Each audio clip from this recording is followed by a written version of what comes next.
Julia Roberts and Kiefer Sutherland have gone on to have their own explosive careers and their own relationships in the past 3 decades. However, in the early 90s, they were an A-list Hollywood couple planning their massive Hollywood wedding. Just 3 days before the big day, though, it seemed like Roberts became a real-life runaway bride, running off with Sutherland's best friend, actor Jason Patric. Julia Roberts, the queen of Hollywood's romantic comedies, lived a life no less intriguing and dramatic than her on-screen roles. I just want your extra time and your kiss. The 23-year-old had become a star, already having Pretty Woman, Steel Magnolias, and Sleeping with the Enemy under her belt and eclipsing her brother Eric. She had also been newly engaged and swept off her feet by 24-year-old Kiefer Sutherland. The couple was preparing for a June wedding that the world was anticipating. The wedding itself was to be a literal Hollywood production on a sound stage at 20th Century Fox done up to look like a garden. Why not an actual garden? Who knows? A little confusing. The Lovebirds, both young up-and-comers at the time, met filming the 1990s sci-fi film Flatliners and instantly connected. Sutherland and Patric's friendship predated their relationship by a few years.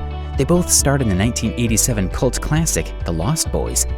Roberts had recently broken off a short-lived engagement with former co-star Dylan McDermott, and the Stand By Me actor was fresh off of a divorce from actor Camelia Kath, with whom he shares a daughter. The couple was very much in love. Julia even talked about her man during her Best Supporting Actress Golden Globe speech for Steel Magnolias. Most of all, I would like to thank Kiefer, who supports me through everything, and brings so much happiness to my life. She thanked her best friend, my beautiful blue-eyed, green-eyed best friend who gives me everything. However, their relationship reportedly was also messy, chaotic, and full of drama. Sutherland was rumored to be keeping the company of a 24-year-old go-go dancer named Amanda Rice, who had publicized the story to papers for money, stating that Kiefer had termed Julie an insecure ice princess. Unhinged by Kiefer's name getting sullied, Julia was spotted with a massive rock around her ring finger only a week later, signaling her engagement to him. They were set to say "I do" in front of 150 glitziest and ritziest guests. It was going to be the fantasy wedding of the decade, people reported at the time. Mere days ahead of the nuptials, the pair's representatives issued a joint statement announcing that it had been postponed. Really understand what they need that for right now. An anonymous source told People that the decision to pull the plug was made by Roberts, adding, "She wanted to do it for some time but didn't know if she could find the courage." Sutherland moved out of Roberts' house, and as InStyle noted, Roberts was seen then having a meal with Patric on the day she was supposed to wed his friend.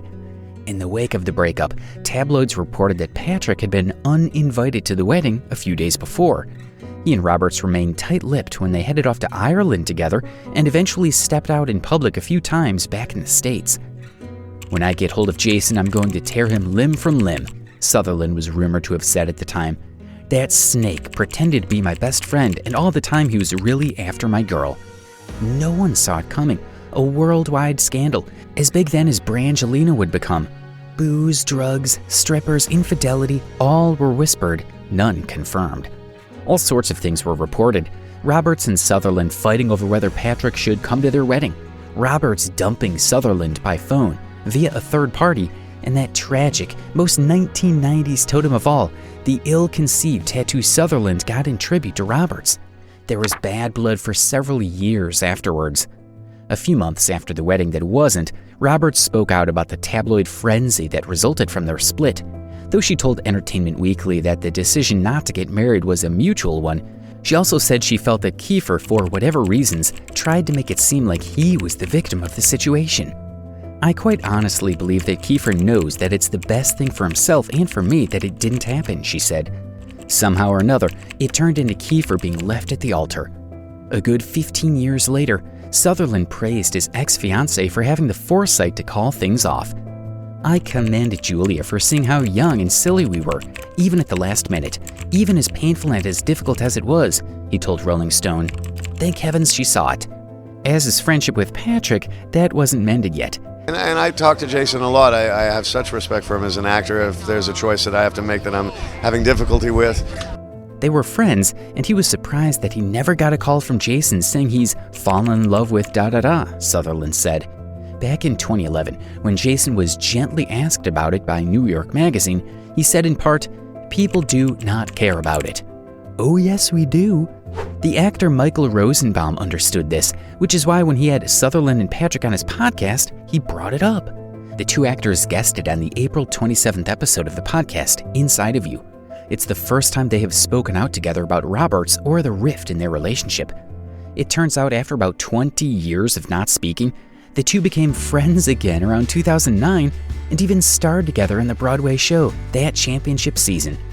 The thing is that Roberts is not here right in this room, so I feel strange talking about what she told me or what she told Kiefer because she can speak for herself, Patrick told host Michael Rosenbaum when he brought up the sensitive topic.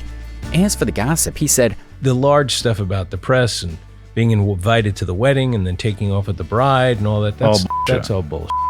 They wouldn't discuss these specifics except to suggest it was a case of bad timing. "The truth where I'm coming from. You fall in love, Sutherland said. There's nothing you can do about that. Julie's an extraordinary person and he is too. Timing is what it is and everyone moves on from that." Neither Sutherland nor Patrick could remember exactly how many years had passed since they met, cleared the air, and picked their friendship back up. Still, they both shared that temporarily losing that friendship was the worst part of the awkward situation. Sutherland said that it wasn't Roberts he grieved as much as it was Patrick. Of that time, he said his life was like a country song. "I lost my pickup and my dog and my best friend, and I miss my best friend." When Rosenbaum pointed out that many people would not have been able to get over a perceived betrayal like that, the 24 star brought up a famous romantic scandal from the classic rock world. "I don't know, George Harrison and Eric Clapton were best friends until the bitter end, he said. Clapton, who was Harrison's best friend, married his ex-wife, Pattie Boyd. And our situation wasn't that, by the way. So I figure if they can deal with what they dealt with, we can certainly do it. Jason explained that their issues were already well in the past when he and Sutherland reunited, remaining friends and collaborators. When I saw him again, Patrick says of his reunion with Sutherland, it was more of a laugh and a toast. They've both been subsequently married since, a couple times. I think they're both very happy in their lives. Mm-hmm. And what lasted after all that is me and Kiefer is, 35-year buddies. Back in 2016, Sutherland told People that what began as a pure desire to spend their lives together evolved into a massive worldwide event for him and Roberts. We were young and we were both very much in love. She was arguably the most famous woman in the world, and this wedding that was supposed to be something between the two of us became something so big, he explained. When they first met, Sutherland was the bigger star, but Roberts' subsequent turn in Pretty Woman catapulted the actor to America's Sweetheart level fame. I think it took a lot of courage, even amongst all of that other stuff, to be able to say, "I can't do this," the actor continued. I think she was being realistic for herself. Thankfully, Roberts herself never really lost the public's goodwill. A fantastic feat, given how often women are cast as Jezebels who steal their men or prudes who deserve to lose them. And since all this went down before the internet, all three players have kept their dignity. Roberts' star only continued to rise following her split from Kiefer, and she rode into the 21st century on a wave of commercial successes like My Best Friend's Wedding, Notting Hill, and Runaway Bride. In 1993, she shrugged off her typical charming actor type and wed singer-songwriter Lyle Lovett, only 3 weeks after their relationship. Unfortunately, they split less than 2 years later. Roberts met her current husband, cinematographer Danny Moder, on the set of The Mexican in 2001. They married the following year and welcomed twins Hazel and Phineas in 2004. Roberts gave birth to a second son, Henry, in 2007. In the next decade, Kiefer shifted his focus from film to television and was cast as Jack Bauer in the wildly popular and long-running Fox drama series 24. Sutherland married second wife Kelly Wynn in 1996, with whom he stayed until 2004. He's been linked to an actor, model and saxophonist Cindy Vella since 2014. They kept their relationship private up until 2017 when they became engaged. That's all we have for you today, Juicers. Which celebrity couple do you want us to talk about next? Drop your thoughts in the comments below. As always, thanks for choosing us. Spread the word, and don't forget to subscribe and click that notification bell for more celebrity stories. And we'll be right back. Be well and be kind.